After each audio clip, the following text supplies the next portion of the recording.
Okay, so now, كنا مع النبي صلى الله عليه وسلم 1400. We were 1400 with the Prophet صلى الله عليه وسلم. والحديبية بئر. And the Hudaybiyah was basically, there was only one well at Hudaybiyah.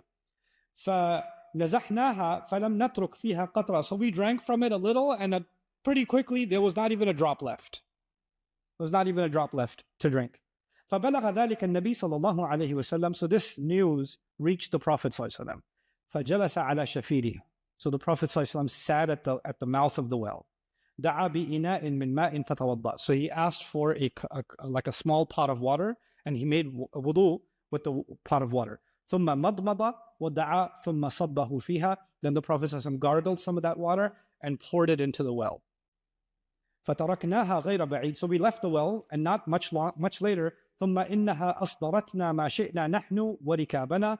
And then it started overflowing. The well started overflowing, and all of us drank, and all of our animals drank. 1,400 people drank the water, and camels, horses that came with 1,400 people drank the water, and the water wouldn't stop running.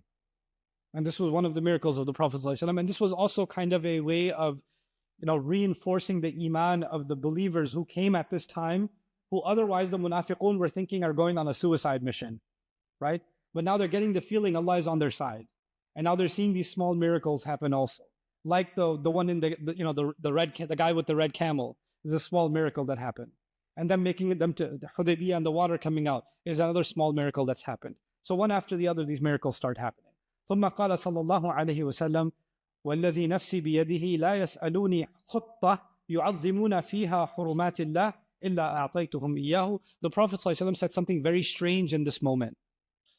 So right now they're feeling this miraculous gift from Allah has come. The water has poured out of the well. And in this moment, the Prophet ﷺ said, I swear by the one who holds my life in his hands, meaning I swear by Allah. They will not ask me for anything unless it violates the sanctity of Allah. I will give it to them. Now listen to that again. Basically, I'll put it in my own words. They will ask me whatever they want, and I will give it to them so long as it's not haram. That's an easy words now. So long as it's not haram, I will give it to them. Who's the they?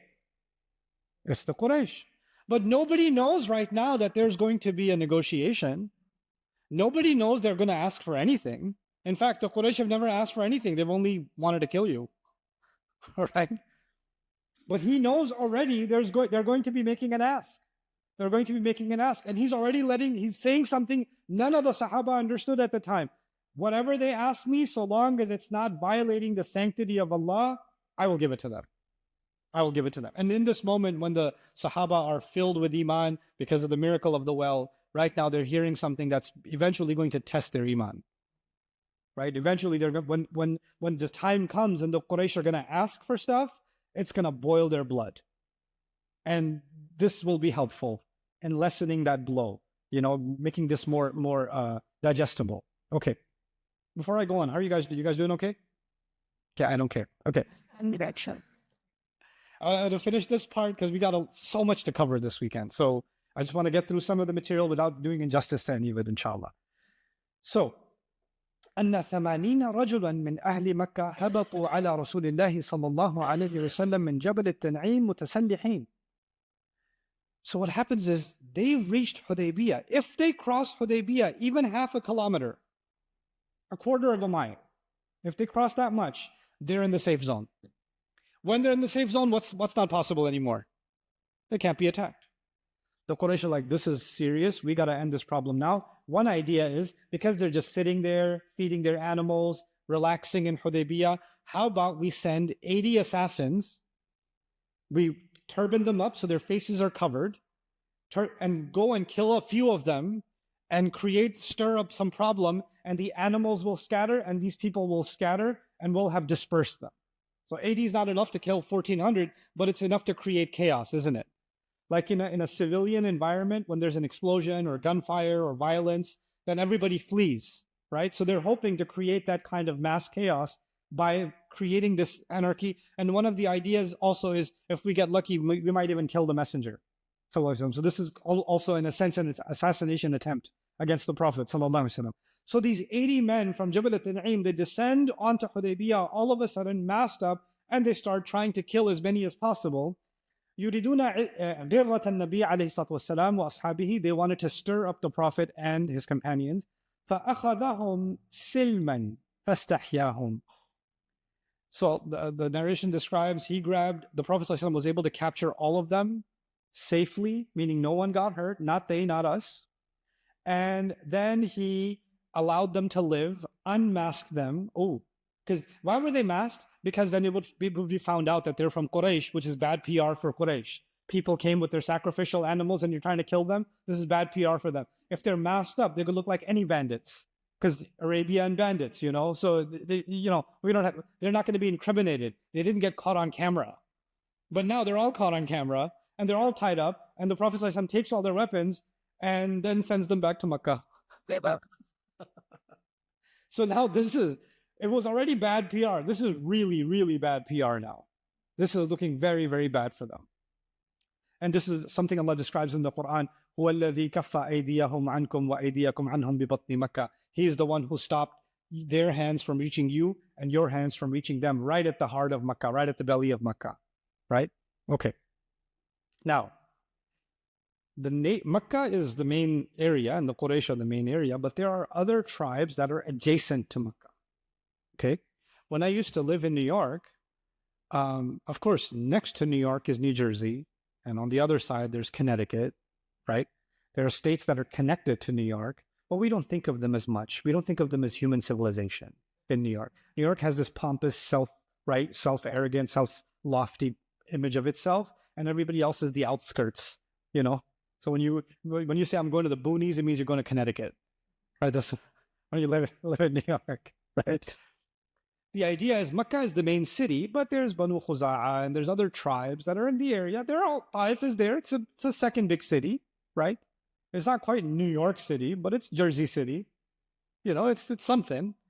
Those tribes start getting nervous. They're like, Quraysh might be able to defend itself. We're not going to survive these Muslims, man. We better go figure out our situation for ourselves. We better try to go negotiate with these people. They also know that the Muslims have reached Hudaybiyyah. So Budayl ibn Waraqa, or Warqa rather, he's from Khuza'a, so one of the neighboring tribes of Makkah. He's not Makkah itself, he's not Quraysh itself. And he came to try to talk sense into the Muslims. So he wants to ask to meet with the Prophet ﷺ, and he makes a pitch. Here's his pitch. إِنِّي تَرَكْتُ كَعْبَ بْنَ لُؤَيْ وَعَامِرَ بْنَ لُؤَيْ.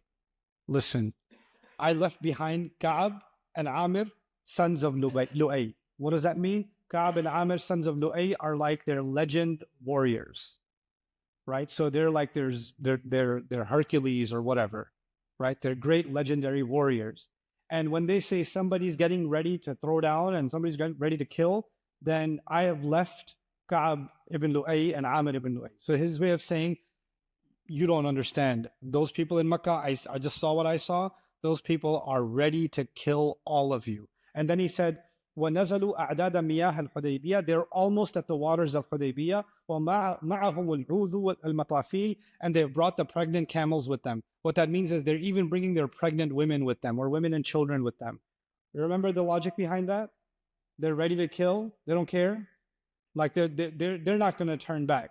This is all-out war. You're not in a position to negotiate. That's what they came and tried to tell him. Or he tried to come and tell him, وَهُمْ مُقَاتِلُوكَ وَصَادُّكَ عَنِ الْبَيْتِ. Listen, they will fight you. There's no way you're getting to the house of Allah. That ain't going to happen. You need to know, most likely what's going to happen is you guys are going to get killed. فَقَالَ رَسُولُ اللَّهِ صَلَّى اللَّهُ عَلَيْهِ وسلم. The Prophet responds to him, أَنَّا لَمْ نَجِئْ لِقِتَالِ أَحَدٍ. We didn't come here to fight anybody.